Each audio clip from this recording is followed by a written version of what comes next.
नमस्कार दोस्तों, बहुत बहुत स्वागत है आप सबका एक बार फिर से टेक्निकल क्लास में। दिन भर क्या रहा स्पेस डिफेंस और इंटरनेशनल गलियारे से, चलिए जान लेते हैं।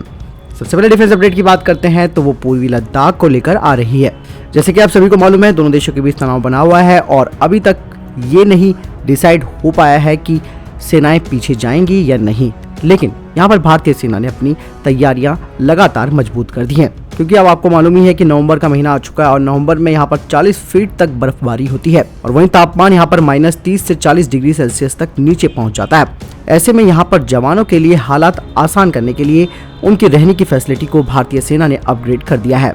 भारतीय सेना ने एक बयान में कहा है कि ठंड में सीमा पर तैनात जवानों की ऑपरेशनल क्षमताओं को बढ़ाने के लिए भारतीय सेना ने सेक्टर में जवानों के रहने की फैसिलिटी का अपग्रेडेशन भी खत्म कर दिया है। साथ ही सेना के बयान में कहा गया है कि पिछले सालों में तैयार एकीकृत सुविधाओं वाले कैंप के अलावा बिजली, पानी, हीटिंग की सुविधा, स्वास्थ्य और स्वच्छता की उत्कृष्ट सेवाएं जोड़ी गई हैं। सेना ने बताया कि जवानों की तैनाती को देखते हुए उन्हें हीटर युक्त टेंट सुविधा दी जा रही है।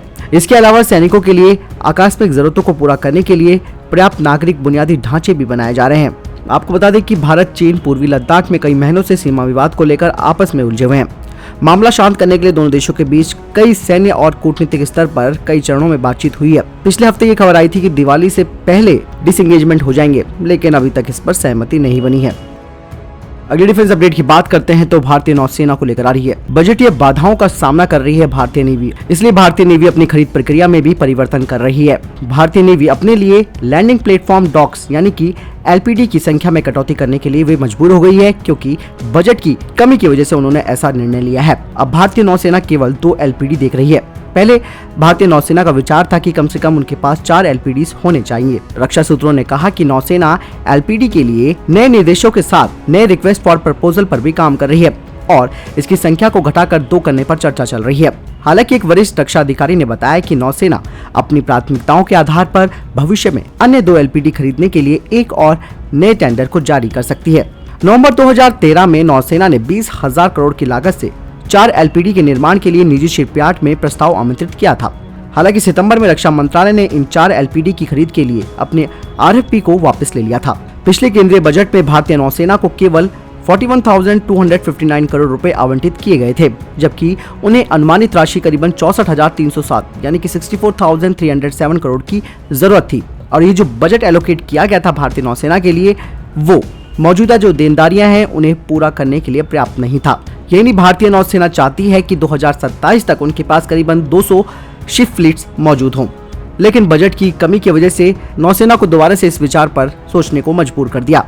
आपको बता दें कि LPD का इस्तेमाल MVVS संचालन यानी कि ऑपरेशंस के लिए या फिर युद्ध अभियान में किया जाता है। LPDs सेना की बटालियनों, टैंकों और बख्तरबंद वाहकों और हेलीकॉप्टर को समुद्र के द्वारा युद्ध क्षेत्र में ले जा सकती है। वर्तमान में भारतीय नौसेना के पास केवल एक LPD है, जिसका नाम INS जलशाव है।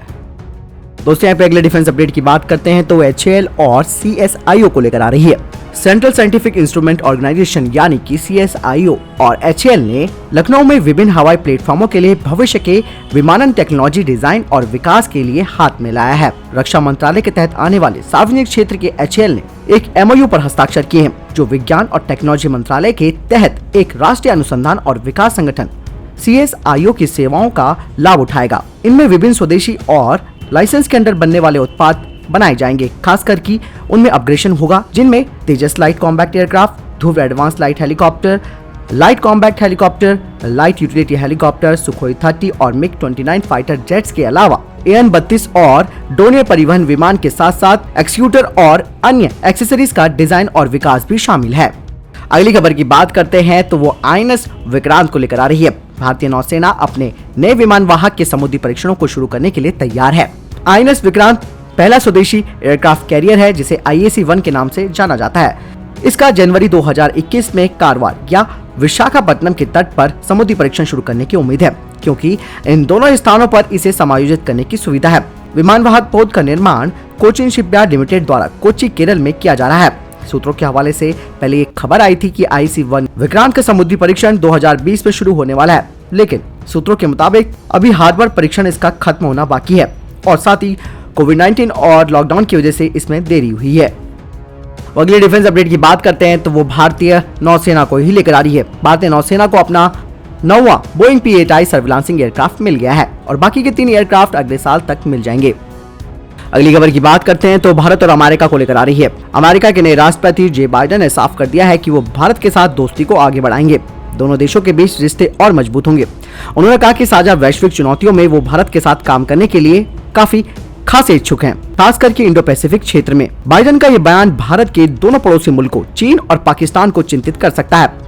इंडो पैसिफिक क्षेत्र में अमेरिका और भारत के साझा सहयोग की चर्चा के साथ ही चीन के कान भी खड़े हो गए हैं। दरअसल इंडो पैसिफिक क्षेत्र में चीन का दखल निरंतर बढ़ रहा है। चीन अपने सामरिक प्रभुत्व के लिए इंडो पैसिफिक में अपना दबदबा बढ़ा रहा है। चीन के इस कदम से अमेरिका बेहद चिंतित है। अमेरिकी राष्ट्रपति ने चीन के खिलाफ मोर्चा खोल रखा है। इस क्षेत्र में भारत ने अमेरिका का पूरी तरह से साथ निभाया है और नए राष्ट्रपति जे बाइडेन का भी यही संकेत है कि इंडो पैसिफिक क्षेत्र में अमेरिका की रणनीति में कोई बड़ा बदलाव होने वाला नहीं है। फिलहाल इस वीडियो के लिए इतना ही। आपका कोई क्वेश्चन है या कोई आपका सवाल है, आप जरूर मुझे कमेंट सेक्शन में लिखकर पूछ सकते हैं। इस वीडियो के लिए इतना ही। मिलता हूं नई वीडियो के साथ, तब तक के लिए जय हिंद, जय भारत।